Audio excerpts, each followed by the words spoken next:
All right, it looks like we're live. Hello and welcome to Mr. Linford's math course. Today we are going to be doing our morning live stream to cover a variety of topics. I was thinking mostly focusing on the topics for this week, the things that we're going to be covering involving nonlinear equations and how to solve those. In particular, I was thinking today we'll start with the topic that you have to explore, solving quadratic equations, because there are several different techniques that you can use for solving quadratics, and you might decide one is better than the other, or vice versa. If you have any questions, we do have a live chat going on to the side. I know some people are working on that group project that was assigned last Friday, dealing with logarithms and exponentials. If you have any questions about that, we can go over that as well, but I figured these topics might be a bit more of a focus for us today. So let's go ahead and start. And you might have noticed that the title for this section is section 6.7, 11.1, and 11.2. The reason for that is these are the three different sections that talk about solving quadratic equations. Now, I have a couple of the practices pulled up here. Let's start with the independent practice. Let's start here, and let's pick one of these problems. I'm going to start with problem number 1. Let's do problem 1 from the independent practice. And that one says x squared minus a 12x minus 15 equals 0. Let me write that a little nicer. Okay. Now, this is a quadratic equation. You know it's quadratic because it's in the standard form of a quadratic. Remember, quadratics are of the form ax squared plus bx plus c. And it's a quadratic equation because we have an equal sign. We set it equal to 0. Okay? Now, when you're solving quadratic equations, this is a very key component. You have to have it set equal to 0. Okay? For example, let's say I had x squared minus 12x minus 10 equals 5. Could I solve this quadratic equation using my different techniques as is? Well, no. Actually, you can't do it just yet. What you would need to do is you'd have to move the 5 over so that you end up with the quadratic set equal to 0. So a couple times in the book, they try to trip you up like this, where the quadratic isn't set equal to 0. And I know sometimes on standardized tests, they do this trick as well. So just be on the lookout for that. But let's go ahead and get to solving this one. Now, we can solve this a couple different ways. The first technique that we often learn about is what's called the zero product property. And the zero product property says, go ahead and attempt to factor the polynomial, the quadratic that you're working with. And you know what? As I'm talking about this, I'm remembering I should probably pull up the live stream just in case some people have questions here. Yes, we do have the live chat going on to the side here, so let me know if you have any questions or if there's anything I can go over for you, or if you want any particular problems you want me to cover in this talk. Where was I? So the zero product property, that says go ahead and factor down the quadratic. Now, you can use box method for this, but I think we are pretty quick now at factoring. So we're factoring down the x squared minus the 12x minus 15. All right, what multiplies to get me negative 15 but adds to get me negative 12? All right, let's see here. There's 5 and 3. That doesn't add to get me negative 12. And there's 15 and 1. Oh. Is there anything that multiplies to get me 15 but adds to get me a negative 12? I'm not thinking so. That doesn't... Yeah, I can't really think of it. So there's a problem here. I can't actually factor this down. Well, that's okay. That was the original method that we had, was attempting to factor things down and break them down. But then we went and we answered, well, when you can't do that, what are some other techniques that work? And we came up with completing the square. So let's review the completing the square method. X squared minus 12x minus 15 equals 0. Here's the completing the square process. We said first and foremost, get the constant over to the other side. The constant is often called the C value, but it's the number that's by itself. It's the number. It's not anything to do with the variable. So we get that over by itself. Then what we're going to do is I'm going to add on something to both sides. I'm allowed to do that. You can add something to an equation as long as you do it to both sides. And what we said to do was take the middle number, divide it by 2, and square it. So take negative 12 and divide it by 2, that's negative 6. Square that, and you get 36. That's the number we're going to add to both sides. Okay? Let me clear up some space here. So you might be saying to yourself, why is it that we added 36 to both sides? We took half of the middle number and squared it. Why do we do that? Well, the purpose of it is to force this side to be able to be factored. Take a look. This is going to factor down into two binomials. What multiplies to get us 36, but adds to get us negative 12? Negative 6 and negative 6. That was half of what this was. Okay? Hopefully you're seeing kind of how that little formula is working here. We figured out what multiplied to get us positive 36, but added to get us negative 12. It was, well, half of the value. It was the value in itself. So we're kind of cheating the system a little bit by specifically picking what value to add on. But we can do that. That's totally fine. And on the other side, we have 36 and 15. 30 and 15 is 45. 45 plus 6 is 51. There we go. So what do we have here? We have x minus 6 squared equals 51. How do we solve for x here? Before, if we had it set equal to 0, for example, if I had x minus 6 times x minus 6, and that was equaling 0, I could just set each of these factors equal to 0 and solve. But the problem is that here, it's equal to 51. So these two numbers could be almost anything, couldn't they? So here's how you're going to factor, or here's how you're going to solve it. What you have to do is take the square root of both sides. If we took the square root of this side and this side, we end up with x minus 6 equaling the positive or negative square root of 51. Remember, when you take the square root, you can take the positive version or the negative version, okay? Then, to solve for x, just add 6 to both sides. So we end up with x equals 6 plus or minus the square root of 51. And that's it. That's all you have to do. So that's the process of completing the square. It says, now, you typically cannot factor this down. So what we're going to do is we're going to manipulate it. We're going to manipulate it in such a way that we can factor it. And once it's able to be factored, we're going to solve for x. Okay? That's the completing the square process. Notice that I always was using the positive and negative sign here. I didn't just use the positive. The reason for that is there's two solutions to this. There are two solutions. The positive version or the negative version will work. So you could have 6 plus root 51 and 6 minus root 51. You can type those in your calculator and you can see, a decimal approximation for that to kind of figure out where it would be on the x-axis. But just remember, quadratic equations have two solutions, always. Okay? The reason for that is because of the fundamental theorem of algebra. Now, I had a student ask me last semester, now wait a minute, Linford, you said that quadratic equations always have two solutions. What if I drew a graph where the vertex was the only point that hit the x-axis, right? What if I just drew that point?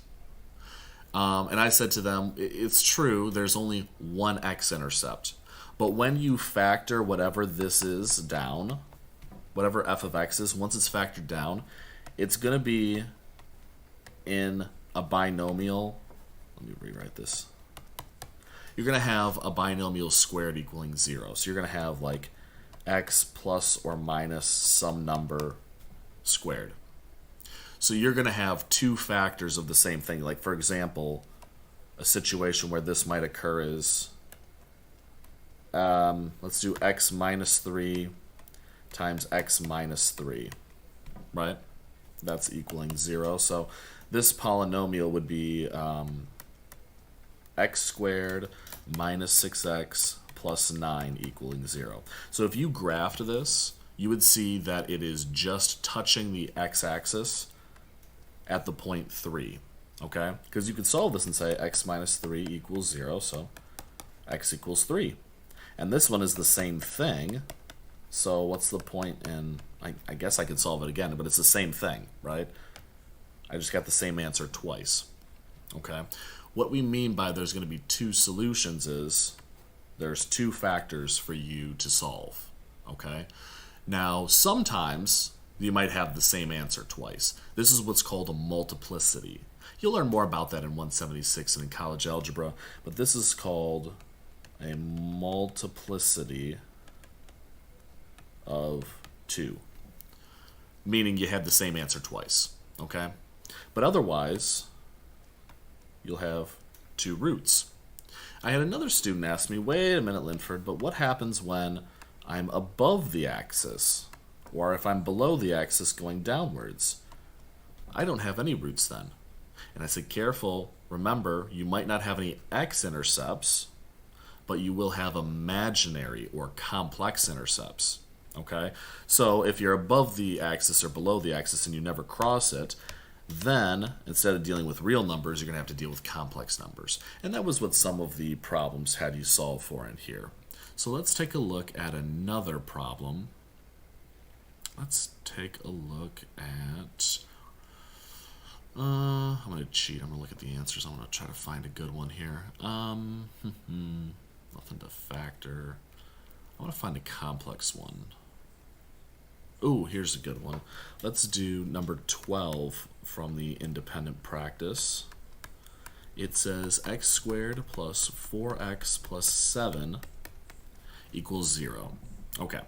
Now, this one, right away, you're going to notice it can't factor. Nothing multiplies to 7 and adds to give you 4. Okay, so we're good there. We could complete the square with this again, or we could do the quadratic formula. That was the third method we learned. So I think I should probably clarify for people, when you're solving a quadratic equation, you could do the zero product property. You could complete the square, or you could use the quadratic formula.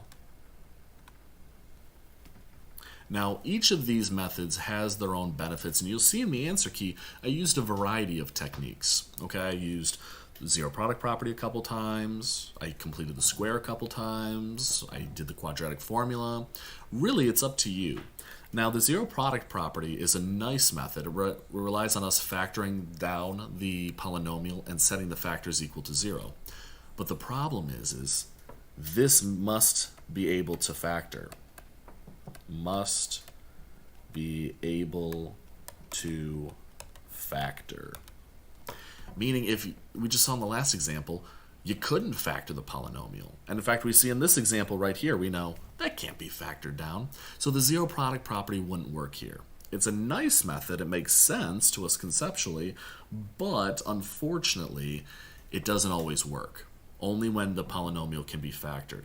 The other two examples, the completing the square and the quadratic formula, always work. They're always going to work, okay? Now, sometimes completing the square, we just did an example, is super nice and easy to do. And we could do the completing the square here as well. The trouble is when there starts getting numbers in front of the x squared. That's when things get a little messy, okay? If you remember, completing the square needs to be done, and you can see the video that I posted for this, but the completing the square really needs to be done where the leading coefficient is a 1. That's required. Now, if it was anything other than a 1, we could still complete the square. We just have to do a couple steps ahead of time. Okay, I might do one more example where I show that how you would complete the square, where the leading coefficient is a different number. But for the time being, oops, looks like I'm running low on battery. For the time being, let's go ahead and let's try to solve this using the quadratic formula. Okay, now the quadratic formula, if my great, my screen froze. Here we go. The quadratic formula is the process for finding the x-intercepts. Okay? Now, the formula is really nice because it always works. I have some students that are like, you know what? I am never, ever going to complete the square. I don't want to do zero product. I just always want to do the quadratic formula. And you know what? That's fine. Some of them did that on their tests back in 169, and all they did was just quadratic formula, quadratic formula, quadratic formula. And you know what? It works. So it's good to use, right? I just think it's good to have a variety of techniques. So let's go ahead and let's try this one out. Remember, the quadratic formula says that you need to take negative b plus or minus the square root of b squared minus 4 times a times c all over 2 times a. The more you do this, the more you start memorizing it. So let's try this out. Let's start plugging things in. Remember, in this example, a here is 1, b here is 4, and c is 7. Okay? A is the leading coefficient, the thing that goes with the x squared. B is the value that goes with just the x. And c is the constant. That's the number that's by itself. Okay? Now let's go ahead and try plugging these in. Let's see. Negative 4, because b is 4, plus or minus the square root of, we have 4 squared, minus 4 times a here is 1, and c here is 7. That's all underneath the square root. And then we're going to divide that by 2 times a, which is just 1. Okay. Now, let's go ahead.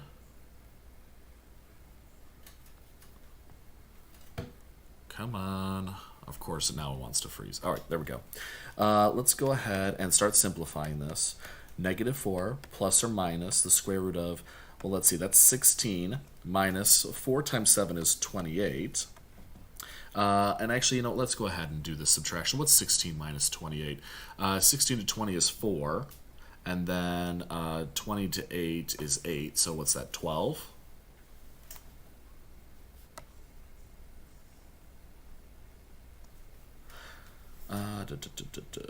So that's negative 12. Come on. Of course, now is when my stylus wants to, like, die on me. Come on. There we go. Okay, good.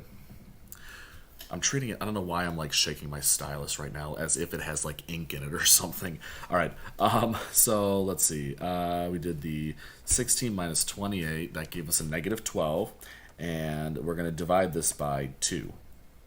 Now we should, before we do anything more, simplify the radical on the inside. So we have the square root of negative 12. So that's the square root of negative 1, square root of 4, and the square root of 3. The square root of 4 simplifies to 2. Square root of negative 1 is I. And then we're left with root 3. So let's have 2i root 3. We've just gone and simplified that negative radicand. And we're going to divide that by 2. Now we can go ahead and leave our answer here, but it's probably good to simplify it, right? I'm going to divide both of these things by 2. I'm going to divide the negative 4 by 2 and the 2i by 2. So we're going to have a negative 2 plus or minus I root 3. And that's going to be our final answer here. Okay, negative 2 plus or minus I root 3. Now again, I'm making sure to put the plus or minus there because there's actually 2 possible complex solutions to this. That's the thing. Whenever you're solving a quadratic, there will be 2 possible solutions, whether they're real or they're complex numbers. So be comfortable with that. Let's try one more problem. I'd like to try one that has a different leading coefficient. let's try something like,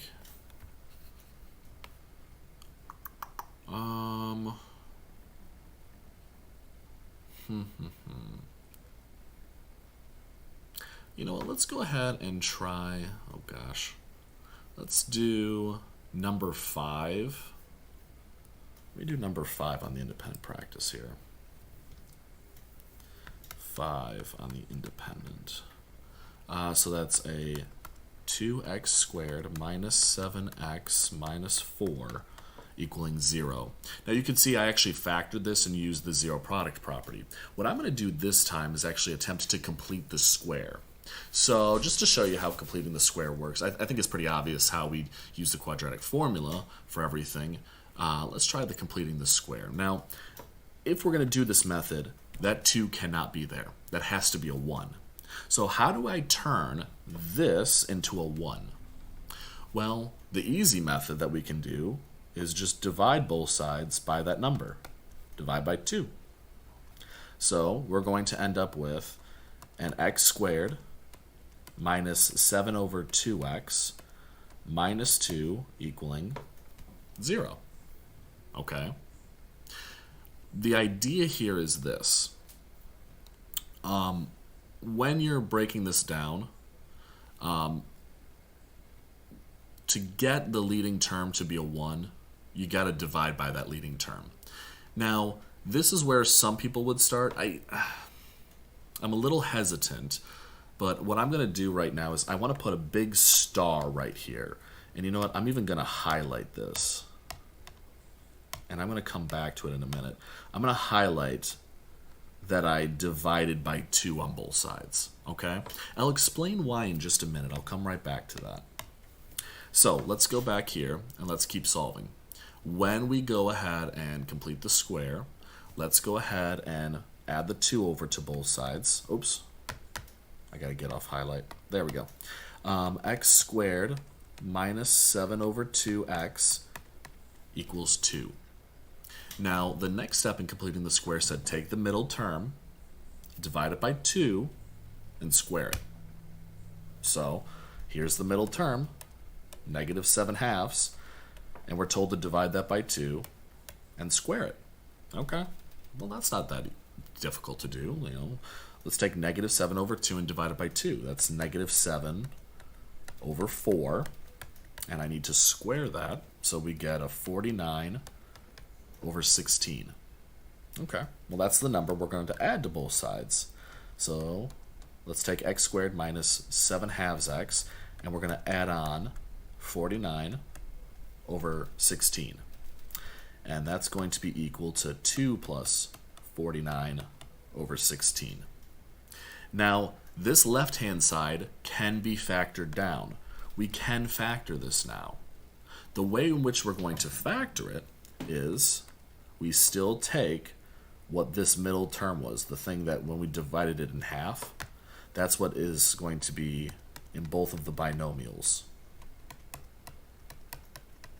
Because we're saying to ourselves, what multiplied to get this? Well, we just took negative 7 fourths to multiply to get that. And what would add to get negative 7 halves? Well, we just took half of it twice, so add that together and you get back to negative 7 halves. Hopefully that's making sense to you. Let me know if you have any questions about that. Let me actually go ahead and pull the live stream back up here.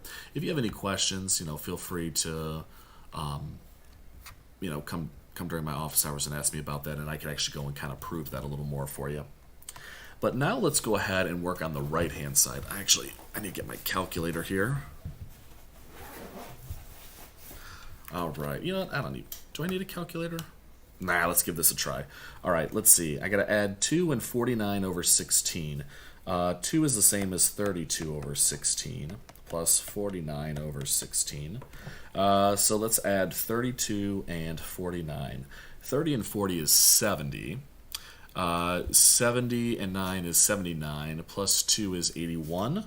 So it should be 81 over 16. All right, let's double check. All right, calculator, 2 plus 49 over 16 is 81 over 16. Hey, it worked out. I like getting to do mental math sometime. All right, now let's go ahead and let's keep solving this. The way in which we solve this is we're going to take x minus 7 fourths squared. Let me write that a little nicer. And that's going to equal 81 over 16. Okay, same thing as before. But now what we're going to do is we're going to square root both sides. We get x minus 7 fourths equals 9 over 4. Hey, that worked out nicely. Does it always? No. We saw in the last example it doesn't always, but this works out cool. And then let's go ahead and let's make sure, by the way, it's got to be plus or minus. And then we'll add 7 fourths to both sides. So the answer is x equals 7 fourths plus or minus 9 fourths. And that'll be the answer. Now you could actually go and add these together if you wanted, right? You could do 7 fourths plus 9 fourths is 4, because that's 16 over 4. So you could have 4, or 7 minus 9 fourths is negative half.